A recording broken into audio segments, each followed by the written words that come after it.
Hey, wonderful souls. Are you putting yourself down for the sake of others? Do you think that somehow self-victimizing yourself is a good deed or something to help bring others up? I had a really good friend who was in this relationship, and it wasn't healthy for him. He tried to end it a few times, but it was such a codependent, trauma-bonded relationship where he just couldn't end it on his own. He told me that when he was trying to lift her up, he felt like he had to give up himself constantly. And not only that, but give up himself in a way where he wasn't there for himself. He wasn't there to hold himself in any way, thinking that this was the right thing and what God wanted and what a relationship was supposed to be. He put himself down so much that he became sick just from his body going nuts and saying, dude, take care of me, be there for me, love me, hold me. Thank God he's doing a lot better than he was. But there's such an important lesson to take out of this, because I know myself where I felt like I had to put down myself to help others, or seeking that validation while repeating the cycle of abuse that I went through. Somehow in our minds, we can think like that's normal, that's something that we're supposed to do, being that in many cases that's all we knew as children. Dudes, check out this beautiful rock. You gotta be your own rock. You know why? Because nobody's gonna do that shit for you. Nobody's gonna be a rock to hold you, to strengthen you when you need it, to encourage you, to compliment you. Look at this freaking rock. That's a beautiful one. To be there for yourself. Oh, Lord. When we're truly there for ourselves, the magnets that we start attracting, everything we need is coming to us. We're not coming from a way of desperatization. We're not coming away from victimization. We're coming from a place of strength, of being certain in who we are. And it's okay if you don't always feel that way, but to be on the journey to do that. What steps are you taking to get there? How are you taking care of you? How much have you loved yourself today? How much have you told yourself in your brain, wow, great job, you're doing amazing, and I love you? Or is the self-talk more full of, you could have done that different. Oh, you screwed up on that front, you screwed up there. Oh my God, you suck, everything sucks, the world sucks. I just got a $300 parking ticket.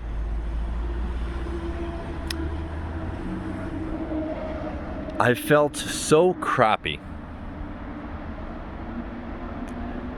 I even tried to dispute it, and they rejected the dispute. And I'm thinking, wow, is $300 worth my happiness? Is that really what I'm giving power over to get me down? Forget $300 for a second. If somebody gives you the wrong look while you're having a hard time, and you say, oh, and you're automatically thinking how they're judging you, what they're saying about you. Really? Who gives a shit? I'm not responsible for the way others perceive me. You're not responsible for the way others perceive you. All we can do is be our best people. And let me differentiate. That doesn't mean being an asshole. That doesn't mean being a horrible person or being the type of people that weren't good for you when you were little. No, it's about having respect for yourself and having the right boundaries and building the right boundaries. Not putting up walls, but building healthy, beautiful boundaries where you are there for you, to hold yourself, to love yourself. We live in a beautiful world. It feels painful sometimes. It can feel hopeless sometimes. It could feel like friggin' ecstasy. No matter what we're going through, be there for you. Be there for your beautiful self, because you are beautiful.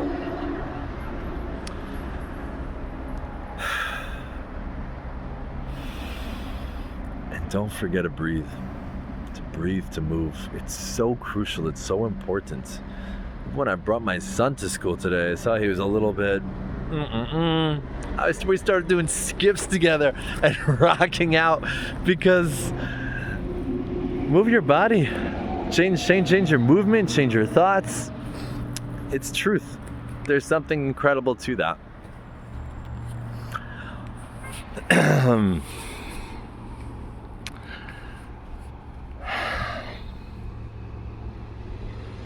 So how nice can you be to yourself today?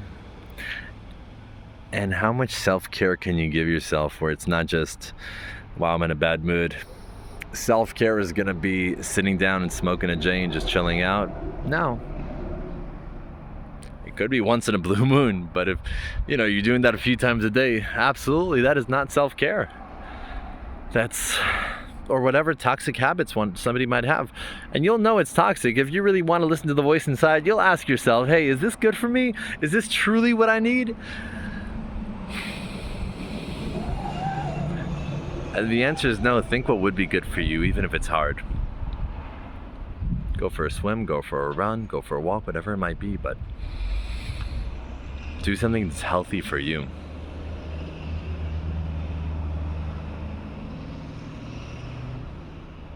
If you're partying, you're tuchas off every day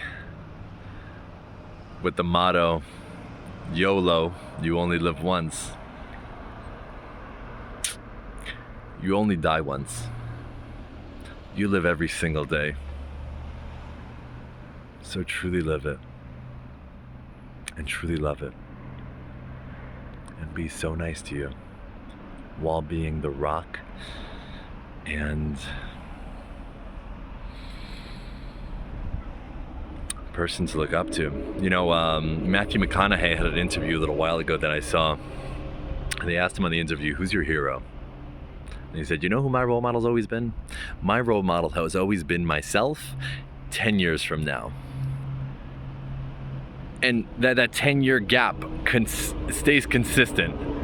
So if we're getting 9 years, it's still 10 years ahead. It's always 10 years ahead. And he looked and he said, I know I'll never get there, but I know I'll always have something to grow to and to rock to. And isn't that what it is all about? It's not about perfection, but rocking to the best of our capabilities. So rock stars, keep that growth, keep that mindset, start those healthy habits, and do and be the best you can be. Have a great day.